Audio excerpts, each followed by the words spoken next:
따라합시다. 하나님, 저에게 말씀을 깨닫는 지혜를 주옵소서. 여사람 축복해 주세요. 하나님의 말씀으로 깨어나십시오. 최영수 집사님 할렐루야. 그쪽은 제가 눈여겨봅니다. 자, 고개 숙이지 마시고 다 주목해서 저를 보시길 바랍니다. 말에 힘이 있죠. 이 말의 높임말이 뭐예요? 말씀. 그래서 하나님의 말, 성경 말 그러지 않고 하나님의 말씀, 성경 말씀 그러죠. 사실 같은 얘기인데 높여서 하는 말입니다. 하나님이 천지를 창조하실 때 말씀으로 창조를 하셨죠. 역사를 말씀으로 움직여 가고 계세요. 그만큼 이 언어라고 하는 거, 말이라고 하는 거 힘이 있습니다. 이 말로 사람의 삶이, 운명이, 인생이, 미래가 바뀝니다. 동네를 청소하는 미화원이 있었어요. 이 미화원이 스트레스를 많이 받아요. 피곤하니까. 아직 일찍부터 청소를 하느라고 잠을 잘 못 자잖아요. 그뿐만이 아니라 자기 직업에 대해서 자부심이 없어요. 사람들이 무시하는 것만 같아요. 그러니까 불평, 원망이 끊이지 않아요. 그런데 어느 날부터 이 미화원의 태도가 달라졌답니다. 얼굴이 밝아요. 콧노래를 부르면서 청소를 해요. 사연을 알고 보니까 그 아내가 남편을 격려를 했던 거예요. 위로하고 용기 주는 말을 했던 거예요. 난 당신이 참 자랑스럽다고. 당신 같은 사람이 있어서 우리 동네가, 이 지역이 깨끗해진다고. 여러분, 이런 이야기를 들으면서 혹시 코웃음 치는 여성분들이 있다면은 그 남편들이, 그 자녀들이 참 불행한 거예요. 왜냐면은 남자들이 진짜로 그 정도로 단순하거든요. 저도 남자지만은요, 여자가 하는 말 한마디에 완전히 이 구름 낀 날이든지 했던 날이든지 이게 왔다 갔다 합니다. 이 별거 아닌 것 같은 말 때문에 용기를 내요. 힘을 내요. 조금 더 역사적인 얘기를 해볼까요? 1800년대 덴마크에 남들보다 글솜씨가 떨어지는 아이가 있었어요. 이 실력이 빨리빨리 안 느는 거예요. 그러다가 11살쯤 돼서야 겨우 글 비슷한 것을 써요. 그리고 쓰고 나서 보여주는 거예요, 사람들에게. 근데 한 아줌마가 주책 맞지 이 아이 격려는 못해줄 망정 쌀쌀맞게 이렇게 말을 했어요. 네 글을 보느니 차라리 다른 일을 할 걸 그랬구나. 네 글을 보느니 차라리 다른 일을 할 걸 그랬구나. 형편없다는 얘기죠. 실망했어요. 이것으로 끝났으면 이 아이는 두 번 다시 글에 손대지 않았을 겁니다. 나는 글을 안 쓸 거야 라고 물러나고 말았을 겁니다. 근데 그 어머니가 지혜로워요. 그 실망한 아들을 위해서 꽃 한 송이를 마련을 했어요. 예쁜 꽃을. 야, 이 꽃이 예쁘지? 그러나 처음부터 이렇게 예쁘게 피는 게 아니란다. 처음에 봉오리가 맺히고 그 다음에 이렇게 꽃이 피어나는 거야. 내가 볼 때 너는 아직 봉오리도 맺혀지지 않았어. 좀만 기다려봐. 봉오리가 맺히고 꽃이 피게 될 거야. 시청각 교육을 했어요. 그 1800년대에. 근데 아이가 거기에 용기를 얻어요. 글을 계속 써요. 이 아이가 누군지 아세요? 안데르센입니다. 여러분, 누가 안데르센 보고 글 못 쓴다고 말하겠어요? 여러분들 잘 알죠? 이 사람이 지은 책, 세계에서 제일 유명한 동화 작가 아닙니까? 성냥팔이 소녀, 인어공주, 나이팅게일. 이런 아주 명작품, 주옥 같은 작품들을 써가지고 세계에서 아이들에게 가장 사랑받는 동화 작가 넘버원이 안데르센입니다. 이솝보다 더 위에 있어요. 근데 만약에 엄마가 그렇게 용기를 주지 않았어 아이가 글 쓰는 것을 포기해버렸다면 안데르센 동화집은 없는 거죠. 이게 칭찬 격려의 힘입니다. 여러분, 교회에서도 말은 매우 중요합니다. 말 때문에 지친 성도가 힘을 얻을 수가 있어요. 말 때문에 상처 입은 성도가 용기를 낼 수가 있어요. 이 말 때문에 미래가 없던 사람이, 꿈과 소망이 없던 사람이 꿈을 가지고 다름질할 수 있는 용기를 얻을 수가 있어요. 여러분, 하나님께서 주신 창조적인 언어, 이 말을 가지고 창조적인 데 사용하시는 여러분들 되시길 주님의 이름으로 축원합니다. 멋지잖아요. 기가 막히잖아요. 이 창조적인 말을 파괴하는 쪽에 사용하는 것은 하나님께서 우리에게 말을 주신 것에 대해서 잘못 사용하고 있는 거거든요. 따라서 서로가 서로를 이해할 때 믿음의 말 합시다. 소망의 말 합시다. 사랑의 말 합시다. 장점으로 서로를 불러주는 저 여러분들 되시길 주님의 이름으로 축원합니다. 그래서 오늘 설교의 제목을 이렇게 잡았어요. 따라합시다. 장점으로 서로를 부르자. 한 번 더. 장점으로 서로를 부르자. 자, 일단 오늘 본문을 좀 살펴보도록 하겠습니다. 세례 요한이 등장해요. 예수님을 증거하고 있죠. 35절과 36절입니다. 시작. 또 이튿날 요한이 자기 제자 중 두 사람과 함께 섰다가 예수께서 거리심을 보고 말하되 보라 하나님의 어린 양이로다. 세례 요한은요 대단한 명성과 인기를 누렸습니다. 이 세례 요한이 설교를 하면은요 광야에서조차도 수많은 사람들로 가득 찼어요. 게다가 그 전하는 메시지가요 뭐 듣기 좋은 메시지가 아니라 죄사함을 얻게 하는 회개의 메시지거든요. 그런데도 막 모여드는 거예요. 자, 두 가지 이유가 있는데 첫 번째 이유는 말라기 선지자 이후에 400년간 선지자의 외침이 끊어졌었거든요. 그러니까 백성들이 목이 마를 대로 목이 말라요. 이 400년의 침묵을 끊고 외친 선지자가 세례 요한입니다. 그러니 반응이 클 수밖에 없죠. 두 번째로 이 세례 요한 자체가 영성 있는 사람입니다. 성령 충만한 사람입니다. 하나님 앞에 철저하게 준비된 사람입니다. 이스라엘에 나타나는 날까지 빈들이 있으니라. 몇 살이 나타났죠? 30살. 그럼 젊은 시절을 어디서 보냈죠? 광야에서. 여러분 세례 요한도 20대 때 여자친구하고 어울릴 수 있고 20대 때 친구들 따라서 여기저기 놀러 다닐 수 있고 또는 자기의 나름대로 취미 생활할 수 있고 그런데 이런 모든 것들을 다 포기하고서 광야에 갔어요. 거기서 하나님과 깊은 교제를 나눴어요. 젊은 시절을 그렇게 인생 보냈으니 영성이 없을 수가 없어요. 그 말씀이 권세가 없을 수가 없어요. 영혼을 후벼 파는 거죠. 뒤 흔들어 버리는 거죠. 사람들이 모여드는 거예요. 얼마나 그 영향력이 대단했냐면요. 대제사장들이 레위 사람들이 직접 찾아와서 세례 요한을 들여다볼 정도로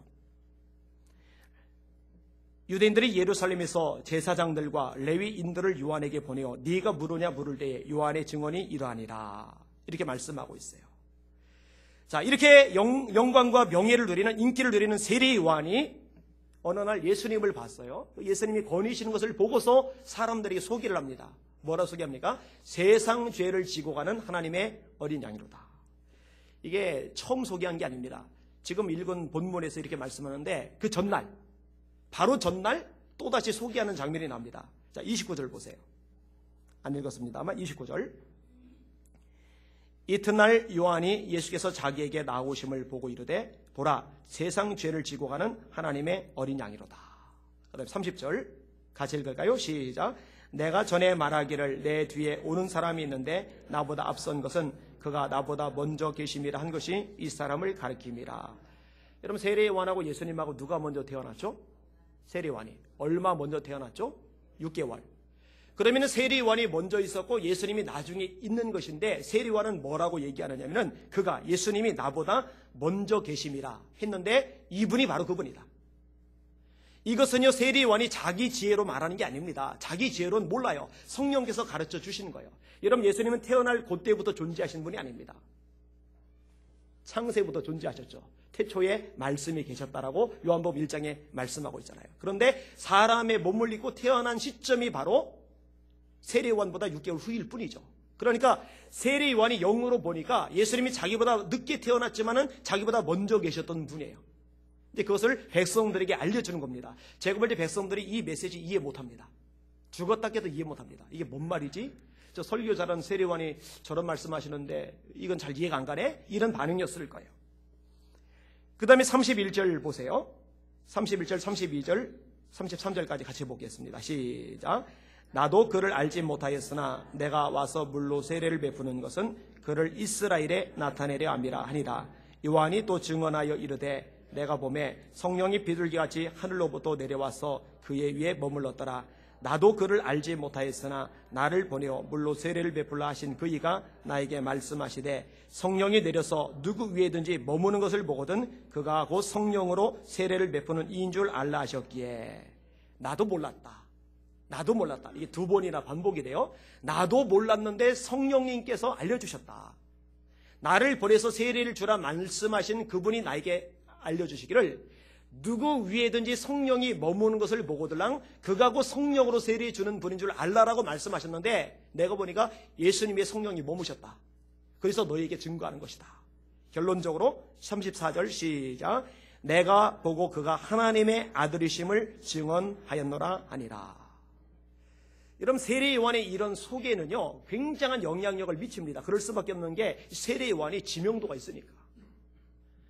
여러분 작가 중에 이지성 작가라고 유명한 작가가 있잖아요. 자, 이 작가가 상당한 팬들을 몰고 다니는데 어떤 신인 작가가 작품을 만들었을 때 이 작품에 대해서 아주 막 강력하게 막 소개를 하면은요, 이 신인 작가도 같이 이렇게 주가가 올라갑니다. 그런데 일반인이 막 이 작가를 막 뛰어나다 소개를 하면은 그 별로 영향을 못 미칩니다. 그러니까 지지도, 명성이 있는 사람이 소개를 내주면은 파급 효과가 큰 거예요. 뭐 오프라 윈프리 같은 사람이 책 한 권 소개하면 그 책은 순식간에 베스트셀러 반열에 올라가 버리잖아요. 판매 수가 완전히 달라지잖아요. 이 당시의 세례 요한은요, 굉장한 인물입니다. 완전히 바람을 몰고 다니는 인물입니다. 그런데 이 인물이 예수님에 대해서 아주 강력하게 소개를 하는 겁니다. 영향을 미칠 수밖에 없죠. 자, 근데 소개하는데 특별히 그 전날 그리고 다음날 반복적으로 소개되는 내용이 있죠. 그 내용이 뭐냐? 세상 죄를 지고 가는 하나님의 어린 양이로다. 이 예수님의 사역인 거죠. 여러분 구약에 보면은 6월절이 등장을 합니다. 6월절에 하나님께서 문에다가 양의 피를 바르라고 말씀하세요. 이 피를 보고서 넘어가겠다고 말씀하세요. 그러니까 죽음의 천사가 심판하러 각 가정마다 방문을 하는데 양의 피가 묻어있는 것을 보면은 그 집은 피해가요. 그 피가 묻어있는 집안에 있는 사람 중에 어떤 사람은 불안할 것이에요. 어떤 사람은 평안할 것이에요. 피가 안 묻어있는 사람 중에 어떤 사람은 불안할 거예요. 어떤 사람은 평안할 거예요. 그런데 그런 감정하고는 상관없이 진짜 중요한 것은 양의 피가 묻었느냐 묻지 않았느냐. 묻어있으면 그 집안에 있으면 살아요. 할렐루야. 이게 예수님을 상징하는 거거든요. 예수님의 피, 예수님의 보혈이 묻어있는 사람, 예수님이 내 죄를 위해 죽으셨다. 이것을 믿고 그분이 죽은 지 3일 만에 부활하셨다. 이것을 정말로 믿음으로 받아들인 사람, 이 사람을 구원해 주신다고 하나님이 약속해 주셨어요. 이게 왜 가능하냐? 예수님이 우리 모든 죄를 짊어지고 십자가에서 대신 죽으셨기 때문에 이 피를 믿을 때 우리 죄가 씻음받기 때문이에요. 그래서 보라 세상 죄를 지고 가는 하나님의 어린 양이로다. 이렇게 말씀을 하고 있는 겁니다. 따라서 그 예수님을 내 인생의 구주로 영접하는 것은요, 일생일대에 가장 중요하고 가장 급한 일입니다. 이보다 급하고 이보다 중요한 것은 없어요. 영원한 구원을 주는 것이기 때문입니다. 자, 세례원이 이렇게 소개를 하는데 첫째 날과 달리 이 둘째 날에는 딱 2명의 제자들이 옆에 있을 때 그때 소개를 하는 거예요. 딱 2명의 제자. 그 2명 제자 보고 보라 세상 죄를 지고 가는 하나님의 어린 양이로다. 이 2명의 제자가 어떤 반응을 보여요? 37절부터 39절까지 읽을게요. 시작. 두 제자가 그의 말을 듣고 예수를 따르거늘 예수께서 돌이켜 그 따르는 것을 보시고 물어 이르시되 무엇을 구하느냐 이르되 라비여 어디 계시오니까 하니 라비는 번역하면 선생이라. 예수께서 이르시되 와서 보라. 그러므로 그들이 가서 계신 데를 보고 그날 함께 거하니 때가 10시쯤 되었더라. 아멘. 이 2명의 제자들이요, 자신들이 너무너무 존경하는 세례 요한이 예수님에 대해서 소개하는 내용을 들으면서 충격을 받은 거예요. 영향을 받은 거예요. 그러더니 예수님을 따라 나섰어요. 근데 놀라운 거는요, 이 세례 요한의 추종자 세력들 중에서 나중에 예수님께로 이렇게 많이 이렇게 옮겨가요. 또 세례 주는 예수님의 제자들에게 이렇게 또 많이 옮겨가요. 세례 요한이요, 한 번도 기분 나빠하지 않아요. 자존심 상해하지도 않아요. 당연하게 생각을 합니다. 왜죠? 자기는 중심이 아니에요. 진짜 중심은 예수님 한 분뿐이에요. 예수님이 어떤 분인지를 알고 있고 그 예수님 앞에 자기가 어떤 존재인지를 알고 있어요. 어느 정도까지 세례 요한이 고백을 하느냐? 그는 흥하여야 하겠고 나는 쇠하여야 하리라. 예수님 잘 되고 나도 덩달아 잘 되고 이런 개념이 없어요. 예수님은 흥하여야 하겠고 나는 쇠하여야 하리라. 진짜 하나님이 종다운 모습을 보입니다. 그 말씀을 준비하다가 야, 이렇게 예수님만 높여야 되는데 예수님이 영광 받을 자리에 자꾸 이렇게 꼽살이 껴가지고 이 손 내밀면서 자기도 영광 받으려고 하는 이 싹군들이 참 많구나, 이 생각을 해요. 기본이 안 된 거죠. 또 저 자신도 돌이켜봅니다. 왜냐면 저도 칭찬하는 거 자랑하는 거 좋아하는 사람이거든요. 근데 적어도 인간적으로 그런 약점과 한계가 있을지라도 예수님이 받으실 영광 앞에서 깐죽거리면 안 되죠. 영광은 예수님 한 분만 받으셔야 되니까, 그분만 찬양을 받으셔야 되니까. 자, 이 2명의 제자들이 따르는 것을 보신 예수님께서 뭘 구하느냐라고 물으세요. 그들이 말합니다. 어디 계십니까? 근데 예수님 말씀하세요. 와서 봐라. 그러므로 그들이 가서 계신 데를 보고 그날 함께 거하니 때가 10시쯤 되었더라. 주님 말씀이 참 단순해요. 와서 봐라. 근데 이거면 돼요. 왜냐면 가서 예수님과 함께 있으면은 예수님이 누군지를 발견해 가게 돼요. 예수님이 누군지 고백해 가게 돼요. 사도행전 4장에 보면 수가성 여인과 대화하시는 장면이 나와요. 그 여인이 동네 사람들에게 쫓아가서 사람들을 불러다가 예수님께로 데리고 나옵니다. 근데 이 동네 사람들이 예수님을 마을로 초대를 해요. 이틀간 함께 있어요. 읽어드릴게요. 사마리아인들이 예수께 와서 자기들과 함께 유하시기를 청하니 거기서 이틀을 유하시매 예수의 말씀으로 말미암아 믿는 자가 더욱 많아 그 여자에게 말하되 이제 우리가 믿는 것은 네 말로 인함이 아니니 이는 우리가 친히 듣고 그가 참으로 세상의 구주신 줄 알미라 하였더라. 이틀간 예수님과 함께 있은 다음에 그들의 입에서 나온 고백이 뭐냐? 예수님, 저분은 세상의 구주이시다. 와서 보면 되는 거죠. 그러면 오늘날은 어떡하죠? 예수님 승천하셨잖아요. 지금 성령으로 우리와 함께 하시지만 사람들, 세상 사람들의 눈에 예수님이 안 보이잖아요. 그럼 우리는 어떻게 해야 돼요? 근데 사실 우리도 똑같습니다. 와서 봐라. 뭘 보느냐? 이 교회 공동체를 통해서 예수님을 발견하게 해줘야 되는 거죠. 왜 이게 가능하죠? 교회는 예수님의 몸이니까. 교회를 본다는 것은 예수님을 본다는 것이에요. 이 교회 공동체에 들어온다는 것은 예수님 안에 들어온다는 얘기예요. 그러니까 와서 봐라. 예수님께 와서 봐라. 이렇게 돼야 돼요. 그만큼 우리에게 책임이 큽니다. 여러분, 제가 요한복음 17장 대제사장적 기도를 반복해서 말씀을 드리잖아요. 여러분, 제가 반복해서 이야기하는 건 왜라고요? 중요하니까. 우리 주님이 뭐라고 기도하세요? 아버지가 내 안에, 내가 아버지 안에 있는 것 같이 저희도 우리 안에 있게 하사 하나가 되게 해 주옵소서. 그리고 하나가 되면은 어떤 결과가 나타나느냐? 세상이 예수님을 알게 돼요. 아버지께서 나를 세상에 보내신 것을 세상에 알게 하옵소서. 무엇을 통해서? 이 교회의 하나됨을 통해서. 다시 말해 예수님의 몸이 제대로 예수님의 몸의 기능을 감당할 때 이 공동체 안에 오는 사람들은 예수님을 발견하게 되는 거예요. 교회를 통해서. 근데 거꾸로 이 교회가 하나가 되지 못하면 예수님을 발견하지 못해요. 시기, 질투, 파당, 다툼이 있으면 새로운 사람들이 예수님을 만날 수가 없게 돼요. 아니, 새로운 사람이 예수님을 만나지 못하는 차원이 아니라 기존의 멤버들도 상처를 입고 시험에 들어서 이 공동체를 떠나게 돼요. 그거는 이제 비극이죠. 여러분, 나 때문에 누군가 실족해서 떠나면은요, 이거 두렵고 떨리는 모습으로 반응해야 됩니다. 마태복음 18장 6절에 주님이 이렇게 말씀하십니다. 누구든지 나를 믿는 소자 중에 하나를 실족해 하면 차라리 연자 맷돌을 그 목에 달리우고 깊은 바다에 빠뜨리는 것이 나으리라.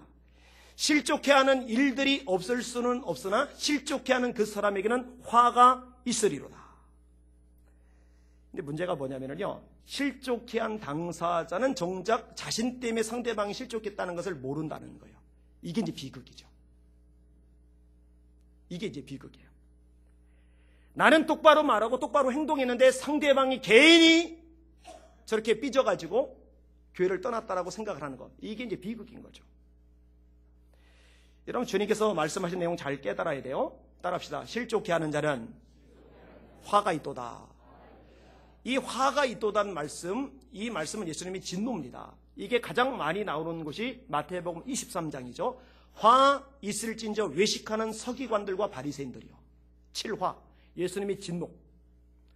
근데 바리새인 서기관들, 이 외식하는 자들에게 화를 내신 예수님께서 그만큼의 비중을 가지고 화를 내는 존재가 누구냐면은 사람들 실족하게 하는 사람들. 그 사람 화 있으리라. 이런 교회는요, 사람을 실족하게 하는 곳이 아니고 그런 공동체가 아니고 사람으로 예수님을 만나게 하는 곳이고 예수님을 만나게 하는 공동체임을 깨달으시길 바랍니다. 나를 통해서 예수님이 만나져야 돼요. 나를 통해서 예수님이 경험되어져야 돼요. 그래서 성경은 우리를 가리켜서 그리스도의 편지라고 말해요. 그리스도의 향기라고 말해요. 내 곁에 오면은 예수의 향기가 나야 돼. 내 곁에 오면은 예수님을 읽을 수 있어야 돼. 나를 보면서. 그렇게 되실 수 있기를 주님의 이름으로 축원합니다. 와서 보라. 와서 보라. 이거는 지금도 똑같아요. 예수님께 와서 보라. 그래 놓고 예수님의 모습을 우리가 하나 된 모습을 통해서 그들에게 보여주는 거죠. 그럼 그들이 예수 믿고 구원받을 길이 열려지게 되는 거예요. 자, 예수님을 알게 된 두 명의 제자, 그 중에 한 명은 안드레입니다. 안드레가 예수님을 만나고 한 일이 뭐냐? 그게 40절, 41절입니다. 같이 읽겠습니다. 시작. 요한의 말을 듣고 예수를 따르는 두 사람 중에 하나는 시몬 베드로의 형제 안드레라. 그가 먼저 자기의 형제 시몬을 찾아 말하되 우리가 메시아를 만났다고. 메시아는 번역하면 그리스도라. 안드레가 뭘 했어요? 자기 형을 찾아갔어요. 왜?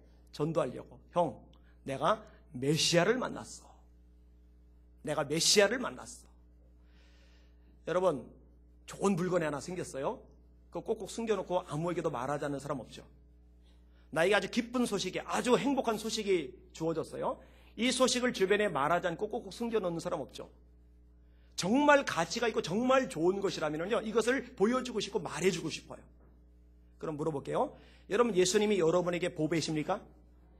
여러분에게 예수님이 가장 소중한 분이십니까? 그렇다면 예수님을 말하실 수 있기를 주님의 이름으로 축원합니다. 예수 전하시는 여러분들 되시기를 바랍니다. 초대교회가 왜 위대한지 아세요? 그들은 많이 못 배웠어요. 경제적인 면에서 밑바닥이었어요. 이런저런 사회적인 면에서 약자 취급을 당했어요. 그러나 성전에 있든지 집에 있든지 예수는 그리스도라 말하기와 전도하기를 쉬지 아니하니라. 예수는 그리스도라 말하기와 전도하기를 쉬지 아니하리라. 이들은요, 쉬지 않고 끝없이 전도를 했어요. 끝없이 복음을 전했어요. 왜? 예수가 너무 귀하니까. 바울은요, 이 예수님을 부끄러워하지 않습니다. 내가 복음을, 예수를, 같은 말이에요, 부끄러워하지 아니하노니 이 복음은 모든 믿는 자에게 구원을 주시는 하나님의 능력이 됩니다. 첫째는 유대인에게요, 또한 헬라인에게로다. 이 복음에는 하나님의 의가 나타나서 믿음으로 믿음에 이르게 하나니 기록된 바 의인은 믿음으로 말미암아 살리라 함과 같으리라. 나 이 복음 자랑한다 이거예요. 예수님은 이렇게 말씀하십니다. 너희가 사람들 앞에서 나를 시인하면은 내가 천사들과 함께 올 때 너희를 시인할 것이요, 너희가 사람들 앞에서 나를 부인하면 내가 천사들과 함께 올 때 너희를 부인할 것이다. 질문, 여러분들은 예수님을 시인하십니까? 예수님을 전하십니까? 그럼 예수님이 천사들과 함께 재림하실 때 여러분을 시인하실 겁니다. 만약에 아직 예수님을 말하지 못하시는 분이 있다면 예수님을 부끄러워하지 마시고 자랑스러워하시는 여러분들 되시기를 주님의 이름으로 축원합니다. 복음을 전하셔야 돼요. 이것이 주님이 원하시는 일, 주님이 기뻐하시는 일입니다. 제가 군부대 강연 갔던 얘기 했잖아요. 강연 가서 좋은 얘기를 하다가 좋은 얘기만 할 수는 없잖아요. 결국 예수님을 전했어요. 가슴이 뜨거워서. 제가 고천장학재단 가서 강의하던 얘기 했잖아요.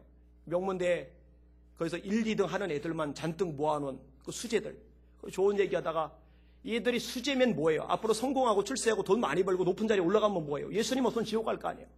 견딜 수가 없는 거죠. 그래서 강의하다 말고 예수님을 전했잖아요. 근데 감사하기는요, 하나님께서 그런 것을 참 기뻐하시고 길을 자꾸 열어주세요. 여러분, 복음을 자랑하시고 이 복음을 말하실 수 있기를 주의 이름으로 축원합니다. 안 듣는 것 같아도, 한 그릇과 한 그릇 흘려버리는 것 같아도 우리가 복음을 전하면, 예수를 전하면은 이것이 씨앗으로 뿌리 내리고 있다가 하나님의 때에 싹이 돋고 자라는 줄 깨달으시길 바랍니다.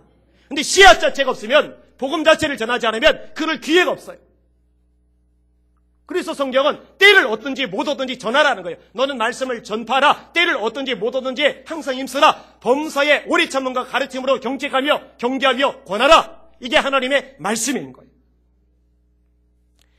특별히 안드레가 자기 형 시몬에게 전했던 게 뭐예요? 내가 메시아를 만났다. 번역하면 그리스도라. 근데 번역한 것도 모르겠어요. 그죠? 이 메시아는 히브리어예요. 그리스도는 헬라어예요. 의미는 똑같아요. 기름 부음을 받은 자. 여러분, 이 말씀은요, 중요한 내용을 포함하고 있는데 그 당시 유대인들은 그 의미를 밝히 알아요. 다시 말해, 예수님이 왕이시라는 거예요. 기름 부은 첫 번째 존재가 왕이니까. 여러분, 예수님이 왕이심을 믿으십니까? 하나님께서 그를 높이셨어요. 이러므로 하나님이 그를 지극히 높여 모든 이름 위에 뛰어난 이름을 주사 하늘에 있는 자들과 땅에 있는 자들과 땅 아래에 있는 자들로 모든 무릎을 예수의 이름에 꿇게 하시고 모든 입으로 예수를 주라 시인하여 하나님 아버지께 영광을 돌리게 하셨느니라. 영계, 이 지상계. 어느 곳이든지 예수님께서 만왕의 왕, 만유의 주로 통치하고 계세요. 두 번째로, 예수님이 메시아라는 말은 예수님이 선지자라는 말입니다. 물론 구약에 선지자들이 많아요. 그런데 그 선지자들, 많은 선지자들 중에 특별히 한 선지자가 있어요. 모세가 말합니다. 하나님이 한 선지자를 세울 거다. 이때 이 한 선지자는 여러 선지자를 말하는 게 아니라 딱 한 번 예수님을 가리키는 거예요. 히브리서에 이렇게 말씀합니다. 옛적의 선지자들로 여러 모양과 여러 부분으로 말씀하신 하나님께서 이 마지막 날에 아들로 우리에게 말씀하셨으니, 이 예수님께서 하나님의 말씀을 완성하시는 거예요. 모든 선지자의 예언을 성취하시는 거예요. 참 선지자세요. 또 하나, 이 기름 부음 받은 자란 말 속에는 제사장이란 의미가 들어가 있어요. 근데 문제가 발생을 합니다. 여러분, 제사장은 어느 지파죠? 레위 지파. 예수님은 어느 지파죠? 유다 지파. 다윗이 유다 지파입니다. 다윗의 후손이잖아요. 그러면은 구약 성경에 의하면은 제사장을 레위 지파 가운데서 나와야 되는데 예수님은 유다 지파니 예수님은 제사장으로서 기름 부음 받는 자로서 자격 미달 아니냐? 하나님께서 이런 문제를요 구약에서 이미 해결을 다 해 놓으셨어요. 여러분, 구약에 레위 지파가 아님에도 불구하고 제사장이던 인물이 있죠. 누구죠? 멜기세덱. 창세기 14장에 나오죠. 아브라함이 롯을 건져와요. 살레방 멜기세덱, 제사장 멜기세덱이 영접을 해요. 이때 아브라함이 소득의 11조를 멜기세덱에게 드립니다. 그리고 멜기세덱은 아브라함을 해서 복을 빌어줍니다. 근데 레위는 어디예요? 아브라함의 아들 이삭, 이삭의 아들 야곱, 야곱의 아들인 레위, 그 레위 지파 중에서 제사장이 나와요. 그러니까 이 레위 지파가 나오기도 전에 윗대에 아브라함이 11조를 드렸던 제사장이 존재를 해요. 그게 멜기세덱입니다. 여러분, 시편 110편은 예수님의 부활을 예언한 아주 놀라운 예언의 말씀인데 거기에 멜기세덱 이야기가 나옵니다. 여호와는 맹세하고 변하지 아니하시리라. 이르시기를 너는 멜기세덱의 서열을 따라 영원한 제사장이라 하셨도다. 너는 멜기세덱의 서열을 따라 영원한 제사장이라 하셨도다. 누구 얘기예요? 예수님 얘기예요. 레위 지파는 아니지만 어떻게 제사장이 될 수 있느냐? 멜기세덱의 서열을 따른 제사장이에요. 이것을 히브리서 5장에 이렇게 말씀합니다. 이와 같이 그리스도께서 대제사장 되심도 스스로 영광을 취하심이 아니요 오직 말씀하신 이가 이르시되 너는 내 아들이니 내가 오늘 너를 낳았다 하셨고, 또한 이와 같이 다른 데 말씀하시되 네가 영원히 멜기세덱의 반차를 따르는 제사장이라 하셨으니, 그는 육체에 계실 때 자기를 죽음에서 능히 구원하실 이에게 심한 통곡과 눈물로 간구와 소원을 올렸고 그의 경외하심을 인하여 들으심을 얻었느니라. 그가 아들이시면서도 받으신 고난으로 순종함을 배워서 온전하게 되셨은즉 자기에게 순종하는 모든 자에게 영원한 구원의 근원이 되시고 하나님께 멜기세덱의 반차를 따른 제사장이라 칭하심을 받으셨느니라. 멜기세덱의 반차를 따른 제사장이라 칭하심을 받으셨느니라. 할렐루야. 여러분, 성경이 진짜 놀랍죠? 정말 기가 막혀요. 여러분, 제가 성경을 1번, 2번, 20번, 30번, 40번 계속 읽으면서요, 저는 이 하나님의 말씀의 위대함 앞에요 납작 엎드릴 수밖에 없었어요. 저는 장담해요.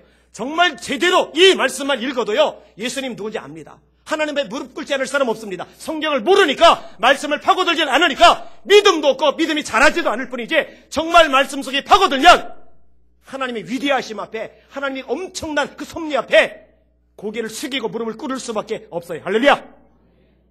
얼마나 대단합니까?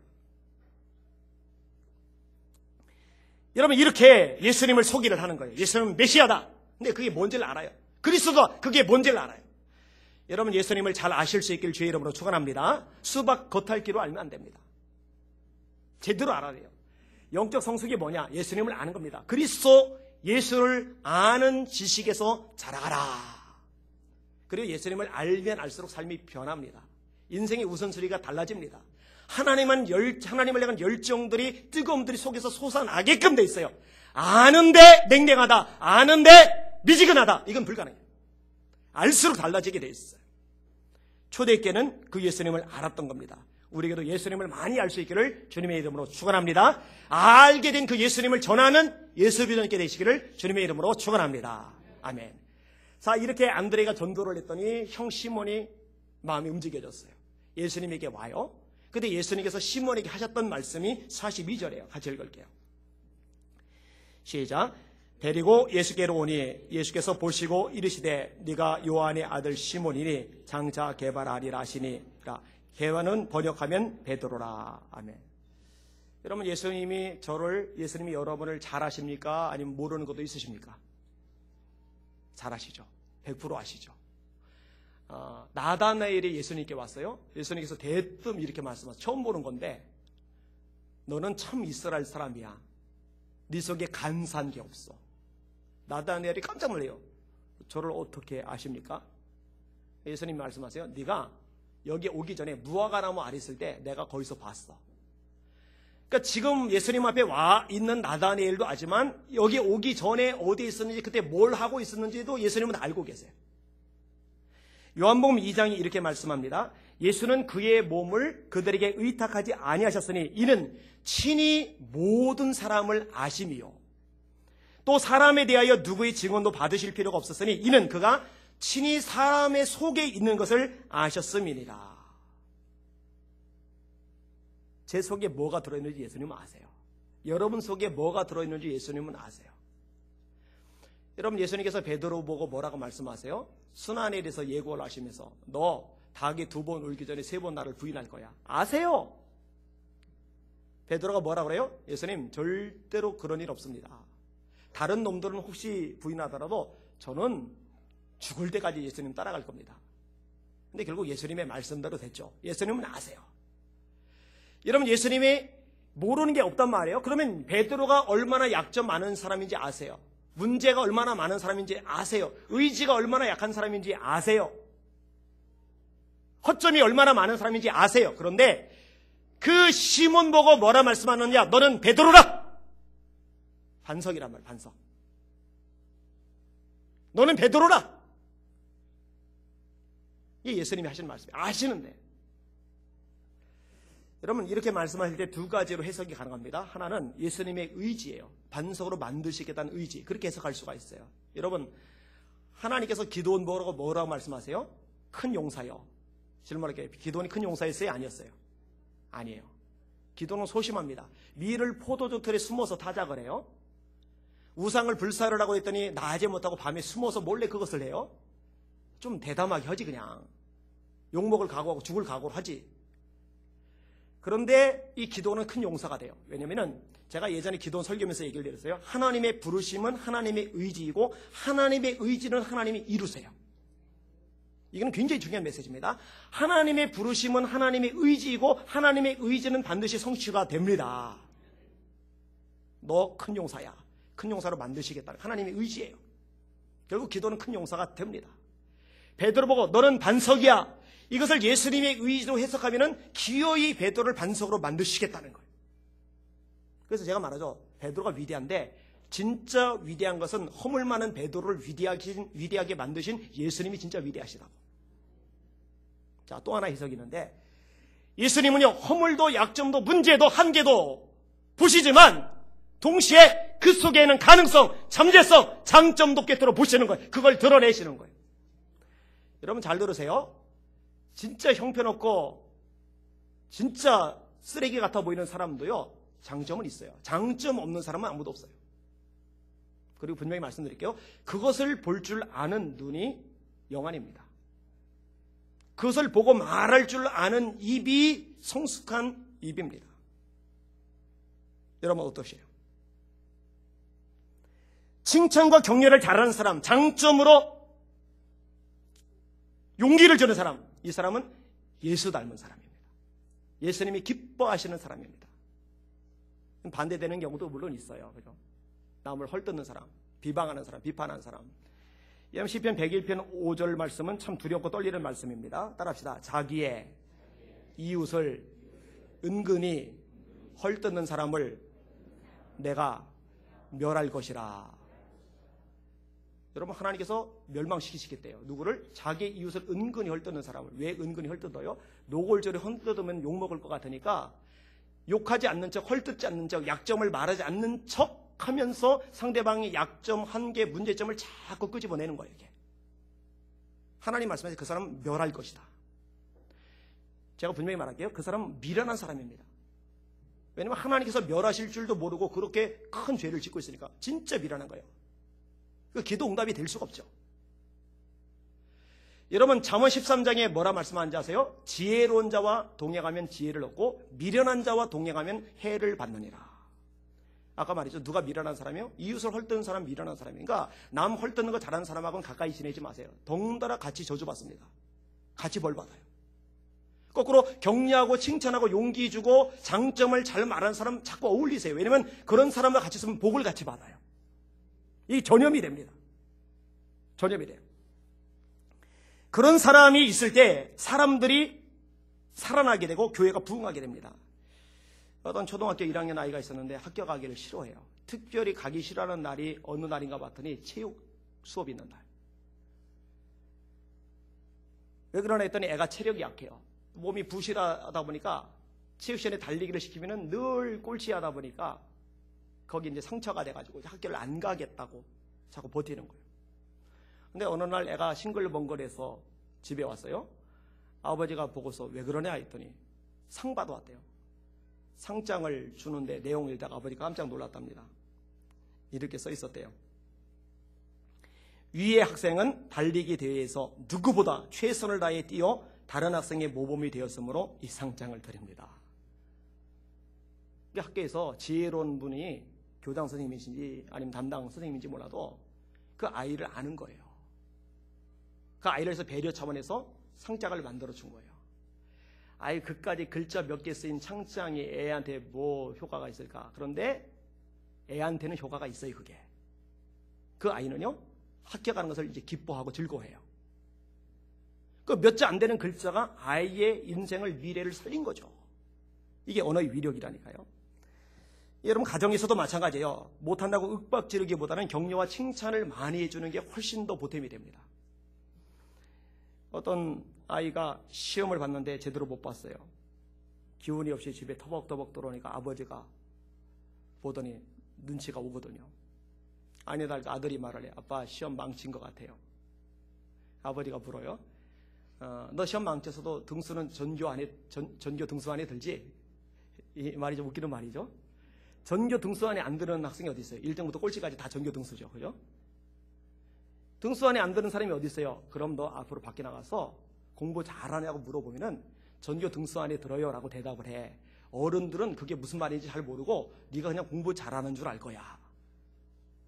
근데 아이가 그 아버지 때문에 용기를 얻고 다시 한번 이 공부하는데 도전을 하고 제가 이거를 읽다가 반성을 했어요. 저는 그렇게 말을 못했거든요. 무릎 꿇어. 너 일주일간 나갈 생각하지 마. 이렇게 하거든요. 제가 도전이 좀 되었어요. 역사적인 얘기 할까요? 서론에도 제가 역사적인 얘기로 이어서 얘기를 했는데 이 동네 사람들에게 눈살 찌푸리게 하는 아이가 있어요. 그 아이의 이름은 골칫덩어리. 골칫덩어리. 그래서 수근수근 냅니다.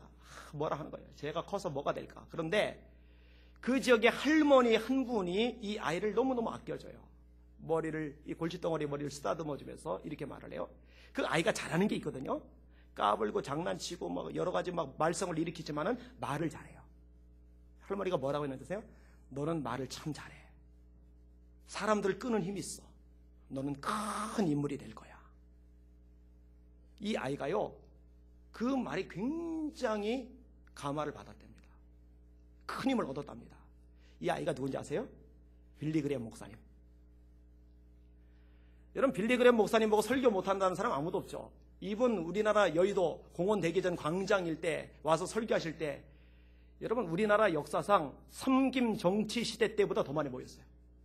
그 넓은 광장을 사람이 꽉 메웠잖아요. 저도 갔었어요 그때 어릴 때. 이분 별명이 미국 대통령들의 친구입니다. 대통령들이 너무 정신적으로 고뇌가 빠지면은 힘들 일이 생기면은 이 목사님 불러서 위로를 받고 용기를 얻어요. 여러분 예수 비전기 안에 말입니다.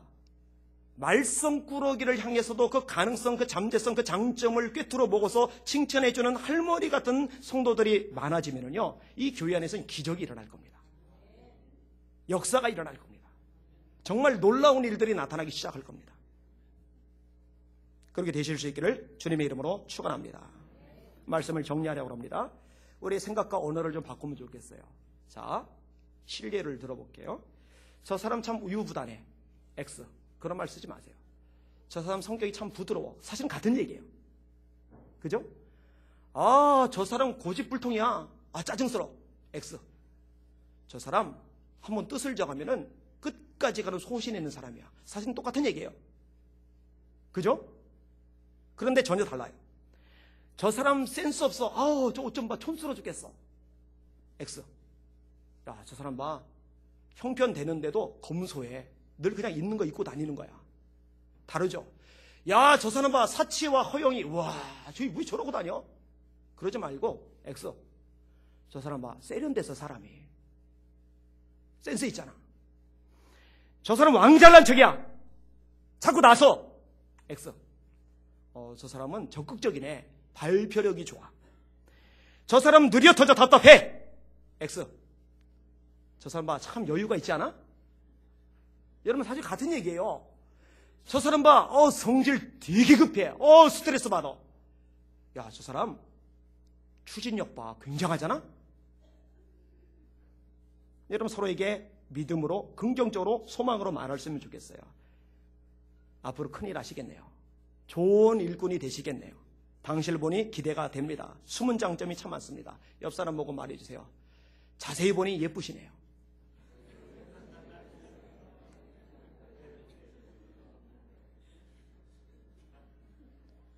여러분 전체적으로 좀 수준이 떨어지더라도 뜯어보면 잘생긴 부분이 있잖아요. 그럼 그것만 칭찬해도 돼요. 제 같은 경우는 귀. 화면 보세요. 괜찮잖아요. 그죠? 눈은 작아요. 코도 낮아요. 특별히 옆모습, 코는 들어가고 입은 나왔기 때문에 코가 나고 입이 들어가야 되는데 제가 옆모습 사진을 별로 안 좋아해요. 그렇지만은 그럼 코 얘기하지 말고 눈 얘기하지 말고 제 귀 얘기를 해주시면 돼요. 여러분들이. 웃자고 하는 얘기가 아닙니다. 장점이 있어요. 반드시 있어요. 그것을 볼 줄 아는 여러분의 눈이 되실 수 있기를 예수님의 이름으로 축원합니다. 오늘 설교 제목이 뭡니까? 따라합시다. 장점으로 서로를 부르자. 한 번 더 장점으로 서로를 부르자. 아멘. 기도하겠습니다. 하나님, 예수님께 이 교회가 기적의 공동체가 되게 하여 주옵소서. 사람을 살리고 용기를 주고 꿈을 갖게 하고 절망의 자리에서 일어나 다름질하게 만드는 능력의 공동체가 되게 하여 주시옵소서. 우리의 생각을, 우리의 언어를, 우리의 보는 눈을 예수님의 생각으로, 예수님의 관점으로 바꿔 주시옵소서. 예수님 이름으로 간절히 기도합나이다. 아멘. 성만 잔식을 하겠습니다.